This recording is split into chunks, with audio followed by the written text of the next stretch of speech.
Welcome to the Runner's Circle. I'm your host, Christopher Larson. Today we're going to be discussing every gym goer's favorite subject, running. I'm also joined by my awesome guest and veteran runner, Jay Sandhouse. Jay, can you tell us, how did you begin to get into marathon running? I used to go to the gym 3-4 times a week, and I was always big into cardio. And sometimes I'd go on the elliptical machine, believe it or not, for 2 hours.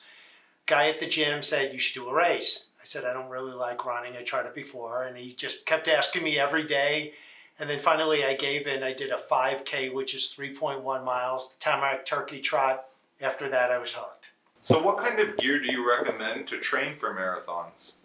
Well, you should fit yourself in the correct running shoes. You go to a running store and they do what's called a gait analysis, GAIT, and that helps you get a running shoe best for your foot type, whether you overpronate, flat foot, etc. You do want to wear dry fit or polyester kind of clothes that absorbs the perspiration better.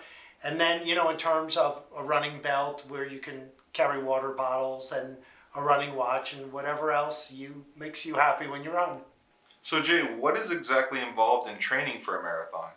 Training for a marathon is really like a second job.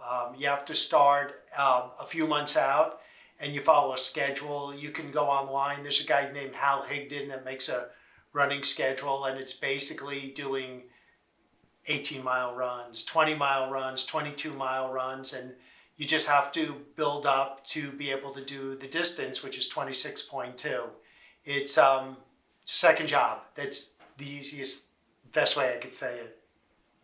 So tell me, what is the most difficult aspect for you when you're actually running the race? The most difficult aspect for me is, and for a lot of runners, is the mental aspect, not necessarily the physical. For example, I do a marathon and it's 26.2 miles. You get to mile marker 22.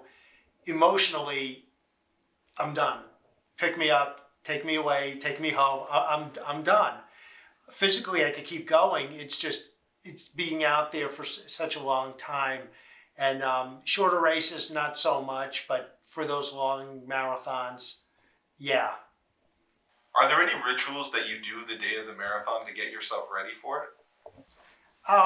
Not really. I do a lot of stretching. So I get up and stretch for about a half hour, 45 minutes, and no real rituals other than making sure I go to the bathroom right before the race, even though I know I'm going to go several times during the race. So what motivates you to continue to run marathons? Oh, I love it. Some people, I have a lot of friends that get bored of running after a while, but I love it. It's just the fact that I can do it and physically my body's holding up and I don't run in any pain. So it's just, it's something I look forward to. And what kind of advice would you give to someone who's thinking about running a marathon for the first time?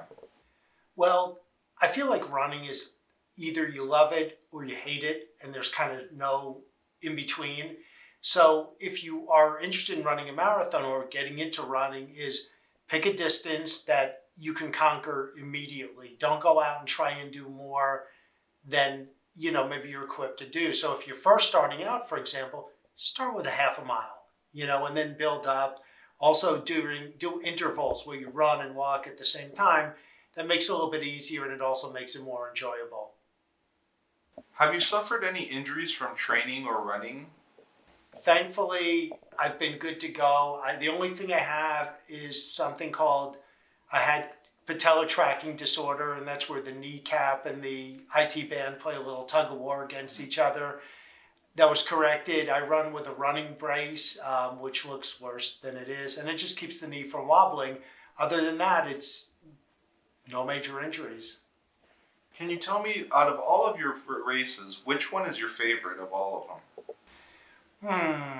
That's a hard question in terms of, some races are more enjoyable because of the course or the destination.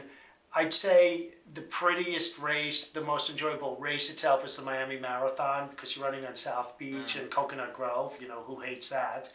The Gasparilla Distance Classic is a whole weekend in Tampa, which is a lot of fun. And then there are small little races. There's one in Mount Dora, which is northwest of Orlando, which the course is really pretty and it's a tiny little town. So every race has its own charm or no charm at all. So Jay, out of all of your runs, have you run anything longer than a marathon?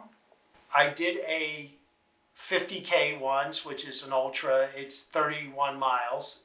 It was through a forest in Brooksville, which is north of Tampa.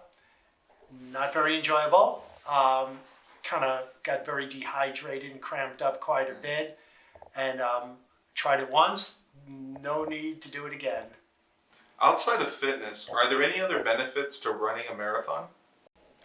I think it's personal satisfaction. It builds a lot of confidence. You get to meet a lot of people with running, common interests, and I take a lot of pride in it. I've inspired a lot of people to start running and get into fitness, unbeknownst to me. That wasn't necessarily an intention.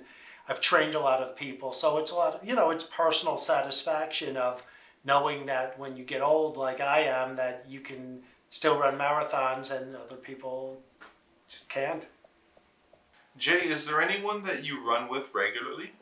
I personally don't. I run lone wolf. I just roll out of the house and run by myself. If I do races, I have friends that I run with. But running is, people have different paces, and some people are kind of focused into wanting to run with their friends, where other people want to just take off. Like my daughter doesn't want to run with me because I'm too slow for her. But that's a personal thing, honestly, and you never want to hold anybody back. Well, Jay, thank you for joining us today for this really interesting topic. I hope that someone today might pick up their running shoes and try a marathon. But thank you for joining us, Jay. It was a pleasure. My pleasure. And thank you for joining us on the Winner's Circle.